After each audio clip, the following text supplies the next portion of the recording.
Ryan, I hear you have a radar, and I'm very curious to know what's on it.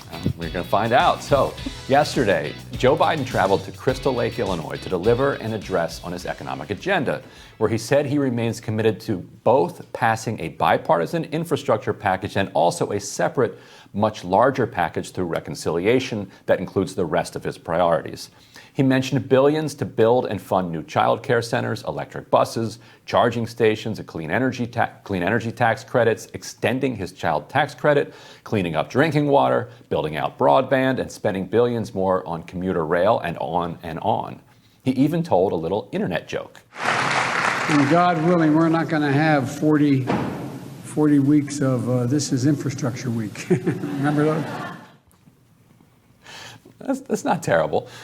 So he also unveiled a pledge to go big on affordable housing. And the lack of affordable housing prevents people from moving to communities where there are more opportunities.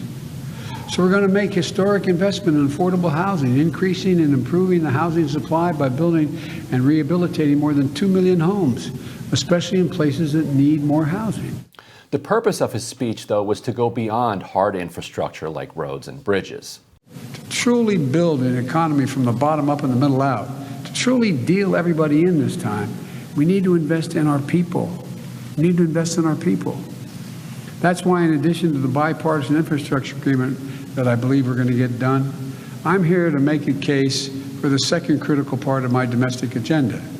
It's a combination of parts of my American Jobs Plan that were essential and not included in the bipartisan infrastructure plan, as well as my American Families Plan. In Washington, they call it a reconciliation bill. That's a fancy way of saying, with a filibuster that our friends on the other side use constantly, more than ever been used in history.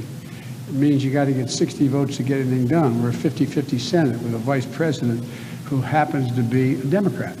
And back in the campaign, I said we're going to build back, and we're going to build back better. We can't just build back, we got to build back better.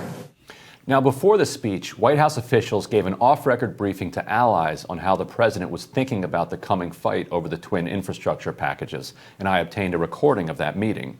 In it, former Congressman Cedric Richmond, who was a close Biden advisor, said that a top priority of Biden's will be the creation of a civilian climate corps.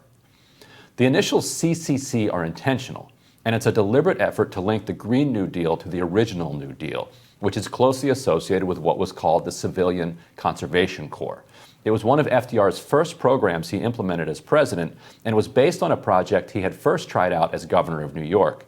This time around, it's been pushed hard by the Sunrise Movement, and legislation to create it has been introduced by their two top allies in the House and Senate, Alexandria Ocasio-Cortez and Ed Markey.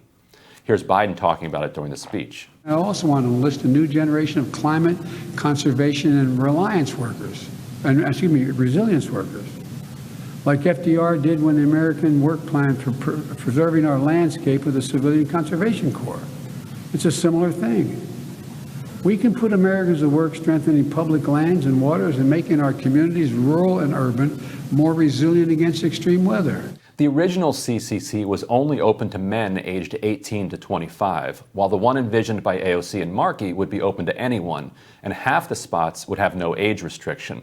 The service would pay $15 an hour plus housing and full health care benefits.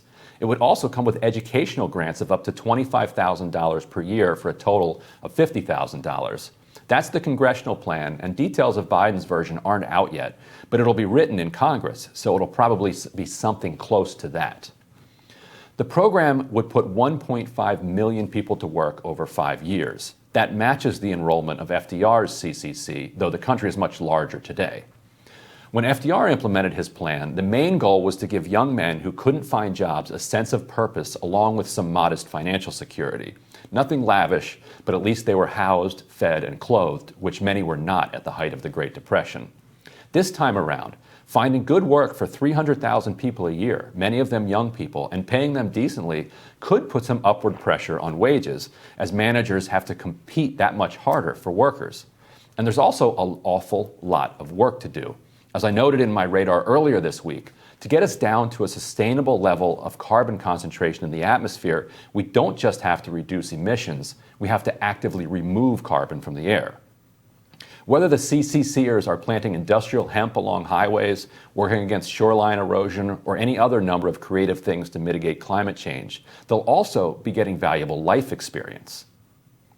People who spent time in the original CCC often talked about it as one of the most rewarding things they ever did.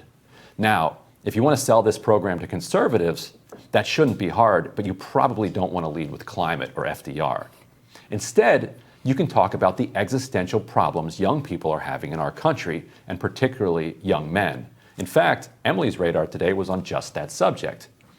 On the left, and I'm not exactly sure why, we're not supposed to take this problem particularly seriously, or at least we can't think about it with a gender lens without saying something problematic. And indeed, it may be hitting young men the hardest, but this world is hard for pretty much everybody. What better for an alienated, listless young person who's struggling to make friends than spending a year or two bunked up with other young people, all of them invested in the same common pursuit, getting whipped into shape while they do it? Emily, what do you think? Can the right get on board with a civilian corps? Don't worry about the climate part. Yeah, no, it's a civilian corps. How do you disguise the second C? Just CCC. Yeah. No, I think there's a version of this that could be pitched. It could be inoffensive, and I actually think could probably be very effective. But that's just such a huge if at this point, in that, like, obviously there's you listed off all of the different areas of industry that this could be. You know, you were talking about hemp plants and eroding shorelines and all of the different ways this labor could sort of be directed into valuable purposes for the sake of climate efforts. And at one point in your radar, you said, you know, the country is much larger today than it was in the era of the original CCC. And that actually, to me, seems to be a really huge roadblock in terms of organizing a similar effort and a similar, like, organization across the vast sort of land and population size that we have right now. For that to sort of be something directed out of Washington, D.C. by the federal government seems an immense challenge to do on the same level with the same sort of the same sort of preserving that same sort of, like, bonds and closeness and direction. It seems to be almost an impossible task in 2021. It's not to say it is impossible. It seems impossible. It's not to say it is impossible, but it does seem like a monumentally difficult thing. I mean, you're basically creating a new version of, like, the army, but not for the military purposes. Like, it's in terms of the social creation of it. And so this particular legislation envisages partnering with state and local, some creation of new federal spots, but then also partnering with state and local organizations that are doing similar things, and then coordinating together with them. I mean, we managed to pull off AmeriCorps, which you know, you love it or hate it, like, it does effectively find people and put them into places of work. And this would be on a bigger scale than that, though, right? Slightly bigger scale, but not huge. And so when I say that the country's much bigger than it was then, let's say we're about 3 times bigger now, but the number of people they're trying to recruit is the same. So it's actually only a third of the effort that had to go into it during the Great Depression. On the other hand, you have many fewer unemployed. You know, you had 20% unemployment at the front end of the Great Depression.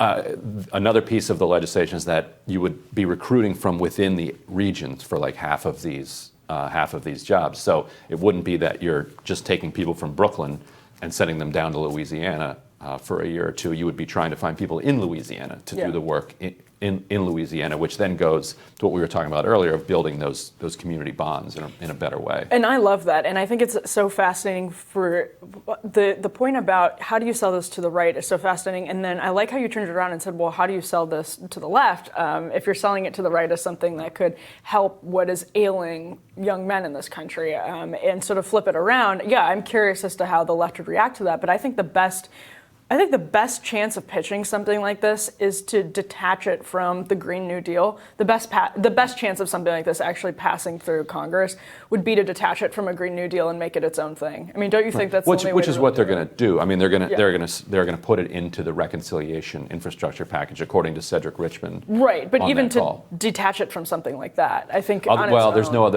no other reconciliation package that's going through soon enough. And so this is the last vehicle out of town. Yeah. This is what everything's got to get into. And You need right-wing support, I think, culturally and nationally for things like this to work, but you don't need right-wing support in Congress, because all you need is 50 Democrats in the Senate for reconciliation, and then Pelosi muscling it through in the House. And that gets us to an important point, is that if this does rely on state and local partnerships, as it absolutely should, then if you don't have conservative cultural support, let alone votes, you're going to be in trouble actually implementing these things and convincing state and local leaders to put resources and to put their full muscle behind it. And you'll obviously have issues recruiting people, probably, maybe not. Things are so politicized and partisan. I mean, we'll see. You go to Louisiana and say, hey, you want $15 an hour plus housing and health care to work on shoreline erosion. I think you're going to find a lot of people who are totally agree.